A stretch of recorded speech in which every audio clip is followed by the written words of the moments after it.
what I'm going to be demonstrating is a screening exam for the cranium to find out which sutural is dysfunctional. Because many times, if those sutures are properly treated, it can have a profound effect on total cranial mechanisms and mechanics and have a beneficial impact on sphenobasilar function. So we have to remember that as the different bones of the skull, some are unique in that there are 4 parts of cranial bones that are cartilaginous bone, meaning they're very hard. And that would be the basi-occiput, the body of the sphenoid, and the 2 petrious portions of the temporal bones. Those bones are very hard, and so it enables it to have a gear-like action with flexion extension.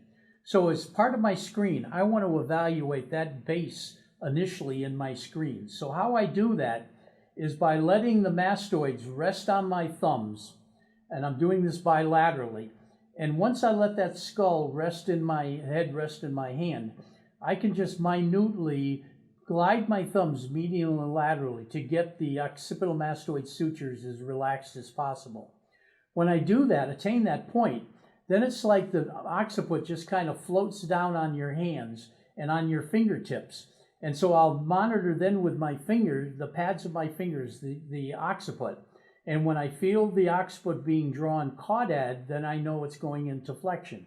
When I feel the occiput being glided cephalad, I know it's going into extension. Then I'm going to ask myself, is there good movement on both sides, or is one side restricted, or is the other restricted?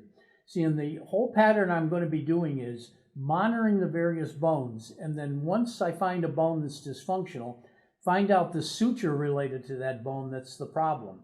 So the next hole would be, I want to have my hand on the occiput, but I like to have my hands like this so that I'm not across the sutures, but like this, and I can tuck this elbow in, and then I'm going to get a finger and a thumb on the greater wings of the sphenoid. And I'm trying to get away from the frontal if I can.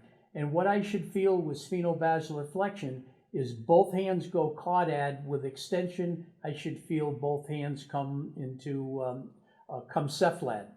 And from this hole, I can get a clue as to what's going on in that sphenobasilar area. And if my hands rotate in opposite directions, I'm suspicious I'm going to find a torsion as I go through this.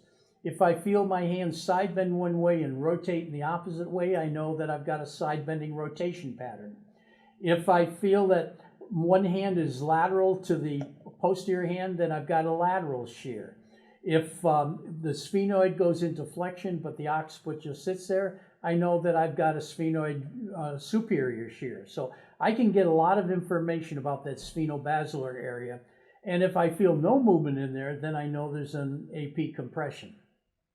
So that way I've checked 2 parts of that cartilaginous bone, the basi-occiput and the body of the sphenoid. The next hole I'm going to get is the so-called vault hole, whereas I'm going to have a finger on the greater wing, a finger on the temporal in front of the ear, a finger on the temporal behind the ear, and my little finger on the occiput.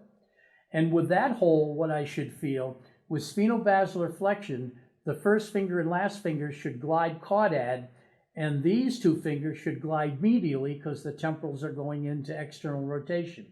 With extension, both are going, first and last finger are going to be coming cephalad, and the middle 2 fingers are going to be going laterally as the temporals go into internal rotation. Now, if the temporal bone is not functioning properly, then how I can problem solve that, I'm going to focus, do I feel most of the restriction between the first 2 fingers? If I do, I know it's greater wing temporal suture. If I feel most of the dysfunction between my last 2 fingers, then I know it's lambdoidal suture. If I feel most of it between my middle 2 fingers, then I know it's the petrious portion of the temporal bone. And if it's the finger in front of the ear, it's going to be petrious sphenoid. And if it's the finger behind the ear, it's going to be petrious occipital. So you can see I'm working my way right around that bone. If I feel most of the restriction more at my knuckles, then I know it's the temporal parietal suture. Now, once I've gone around that, there's only one other suture I need to evaluate for the temporal. And that is if I keep my first finger on the greater wing, but move my second finger to be on the zygomatic arch. Then what I'm texting is the SS suture right here that allows that temporal bone to rock in and out. So that's how I can evaluate that suture. So now I've gone completely around that temporal bone if it's not working and isolate the dysfunctional suture. The next move is I move the second finger forward to get on the greater wing. Now the first finger is free and I can do greater wing zygoma, greater wing frontal, frontal zygoma. And some former students have jokingly said that's the Bermuda Triangle. But see, that way I can evaluate frontal greater wing zygoma, and zygoma frontal suture. The next hole is going to be get on the frontal bones, and with sphenobasilar flexion, the hand should go laterally, extension, they should come medially. Now, if the frontal bone is not doing that, then I'm going to palpate along the supraorbital ridge. And if it's real tight all across that supraorbital ridge, and it doesn't feel as restricted and there's more movement up above that, it usually means it's the frontal lesser wing suture, which many times mimics all the symptoms of a concussion when that occurs. If the frontal movement is pretty good, except it's restricted more in the midline here, then that's going to mean that it's frontal ethmoid suture. If it's a little off to the side, it's going to be frontal maxillary suture. And so we already did frontal zygoma, and frontal greater wing. So now the only other thing I have to do on the frontal is drop my thumbs back, and I can be checking the coronal suture from the frontal side of that suture. The next hole then is to slide my thumbs down below the orbits, and what I should get is with sphenobasilar flexion, my thumb should go laterally, extension, they should come in. If one maxilla is not moving and I feel most of the restriction at the tip of my thumb, usually means it's maxillary ethmoid suture. If I feel most of it at the knuckle here, then it's going to be maxillary zygoma. And if I feel most of it in between, right in this area, what that usually means it's the interorbital fissure. And think about all the cranial structure or orbital structures that go through that opening. So that way I can start to figure out all the sutures that are related to that maxilla. Now to continue with the maxilla, I'm going to slide my thumbs down on the outside of the lip and let my thumbs just blend in with the maxilla, or you can spring segmentally, just very gently. And many times you'll find one area that feels real hard over a tooth. And if you have the patient open their mouth and look at that tooth, many times there's a cap, a filling, a bridge, they've had a root canal, or they're having pain in that tooth.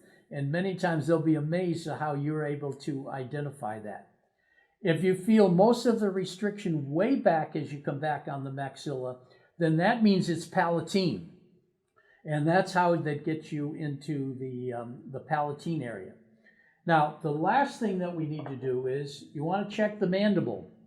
And if we put the mandible on here, you want to just let your hands blend in with the mandible, because think about it, it's a paradoxical movement, because as the sphenoid, as the temporals go into external rotation, obviously the lower part goes medially, so the condyles then are gliding medially. And at the same time that's happening, think about the maxilla are going into external rotation. So that sounds kind of weird, because it says the upper teeth are going into external rotation, that maxilla, while the mandible's going into internal rotation. But the dental group that I worked with in Oklahoma, we came to the conclusion was that because of the unique shape of this bone, and because it's membranous bone, that as the condyles go medially, the rest of the bone is able to bow out. So then in that case, the upper and lower teeth are always in approximation with flexion extension. So it shows a unique design and materials that enable that mandible to do that. So then the last hole would be to get my fingers on the inferior part of the parietal bones, my thumbs on the opposite side over the sagittal suture, and what you should feel is flexion. The fingers should come laterally and the thumb should drop down. In internal rotation, the fingers will go medially and the thumbs will come more cephalad. So again, you're checking, are you getting that movement of the parietal bone? And if you don't get the movement of the parietal bone, then if you just let this finger blend in, you're again monitoring the coronal suture from the parietal side.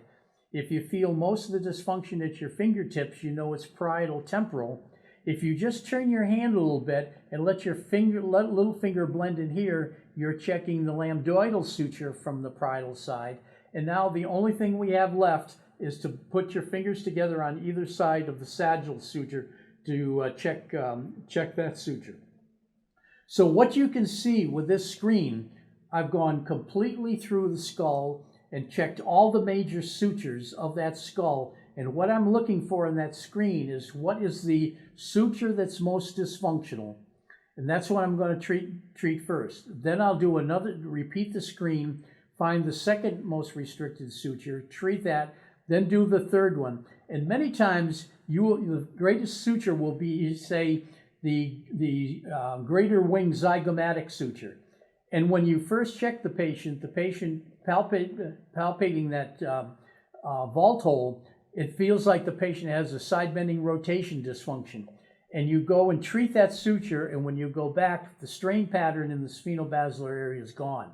So think about how quickly then you may be able to treat patients, because if you try to change that suture, strain pattern, and didn't address the sutural problem, it's probably going to take you a lot longer to get that to change. So it's a screen that you'll get where you can do it very quickly. You can problem solve it as you do it.